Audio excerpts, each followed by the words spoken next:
আমার মা রান্না করেছে এই কলা ভাজা, উচ্ছে ভাজা, আলু সিদ্ধ দিয়েছে, বলে বিকালে খাবো। আর এই এঁচোড় আর চিংড়ি রান্না হয়েছে। এঁচোড় অনেক দিন ধরে ভাবছিলাম খাবো খাবো, তা হয়ে উঠতে পারিনি। আর এই যে বরবটি আলু ভাজা করেছি।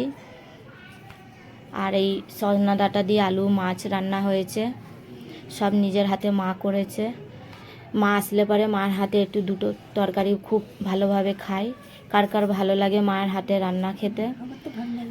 সবারই ভালো লাগে, আমারও খুব ভালো লাগে, কিন্তু আমার খুব একটা হয় না, আমার মা আসে না খুব একটা বাবার জন্যে।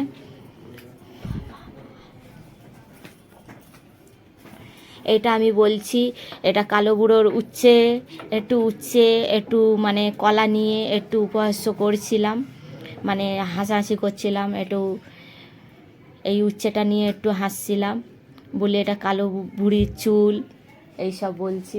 খাবার দাবার নিয়ে একটু হাসি আর কি করছিলাম, খাচ্ছিলাম। এই রাঙালু নিয়েও কথা বলছিলাম। এই মা তুমি কী সব খাওয়াচ্ছ? মা বলে রাঙালু খেতে খুব ভালো, মিষ্টি লাগে। মা তো হেসেই যাচ্ছে আমার কথা শুনে। আমি ওরকম করছি বলে এক একটা খাচ্ছি, আর ক্যামেরার সামনে উচ্ছে দেখাচ্ছিলাম, কলা দেখাচ্ছিলাম, ওই জন্য মা হাসছে।